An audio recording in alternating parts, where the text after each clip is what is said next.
The parchment scroll lay open in the lamplight as Matthew dipped his pen and began to write. The story he would tell was not just any story. It was the fulfillment of centuries of longing, the connection between ancient promises and their unexpected fulfillment. He began with the family line, the thread of heritage that linked Jesus to the great figures of Israel's past. This was the family record of Jesus the Messiah, the son of David, the son of Abraham, the two men to whom God had made his most significant promises. To Abraham, God had promised descendants as numerous as the stars who would bless all nations. To David, God had promised a kingdom that would never end. In Jesus, both promises would find their fulfillment.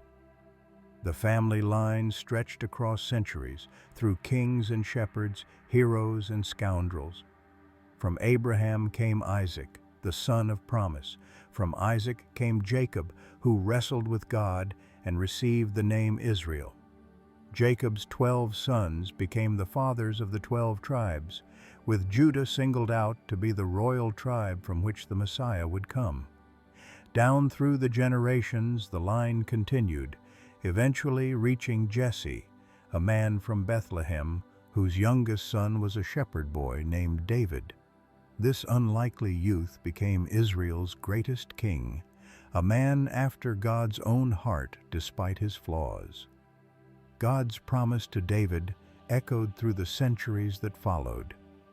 Your house and your kingdom will endure forever. From David came Solomon, whose wisdom was legendary but whose heart eventually turned from God. The kingdom split after Solomon's death, and a succession of kings followed, some faithful, many not. The royal line continued through good times and bad, through national prosperity and decline. In an unusual break from tradition, the family record included several women whose stories revealed God's unexpected workings. There was Tamar, who disguised herself as a prostitute to secure her rights.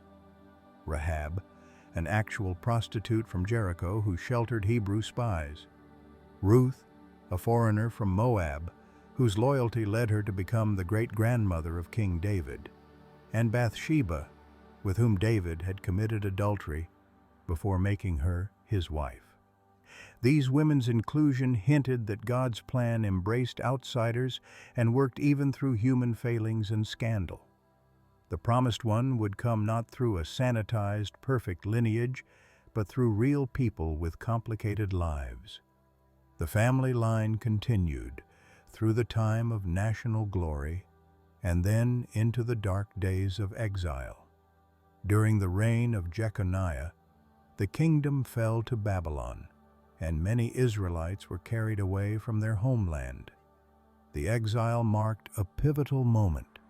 God's people learned to maintain their identity without a temple, without a king, without a land to call their own. After the return from exile, the royal line continued in obscurity.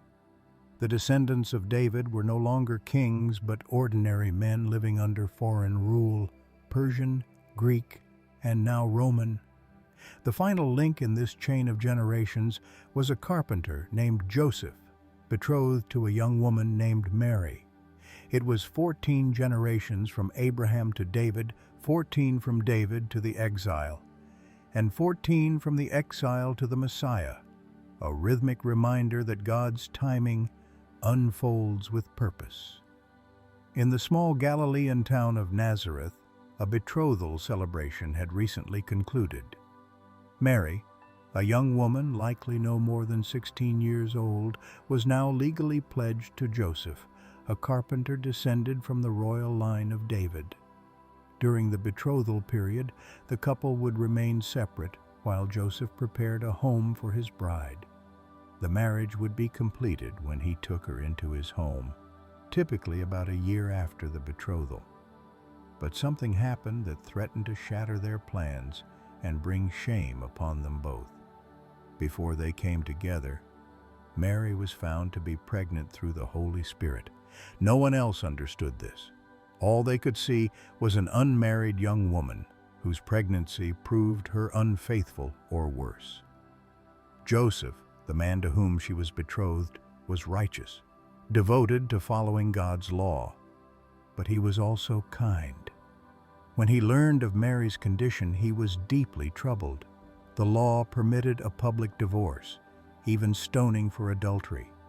But Joseph had no desire to expose Mary to public disgrace. He decided to divorce her quietly, minimizing the shame and giving her a chance to rebuild her life.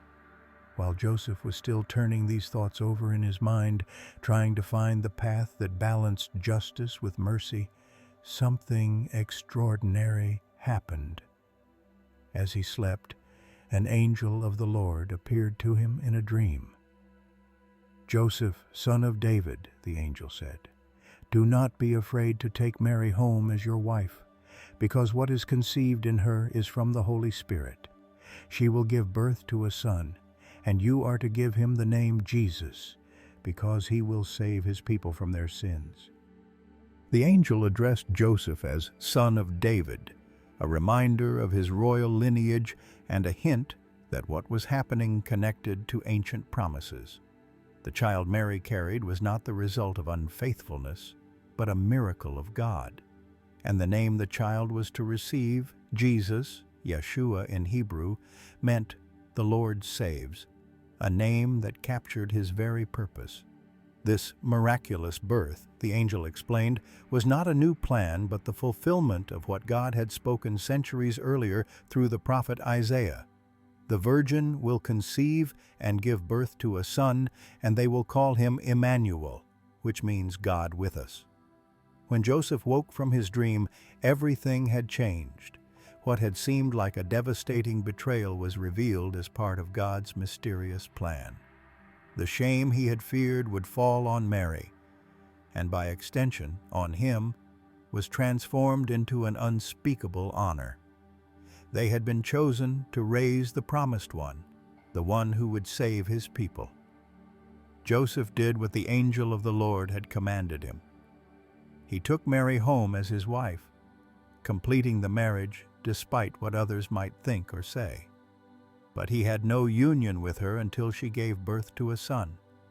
And following the angel's instruction, he gave the child the name Jesus. And so it happened that the long line of generations stretching back to Abraham and beyond culminated in this child whose birth defied the natural order. The promises made to Abraham and David found their fulfillment not in a warrior king who would drive out the Romans, but in a baby born to an ordinary young woman in extraordinary circumstances. The ancient hope of God with us was taking human form. Emmanuel had come.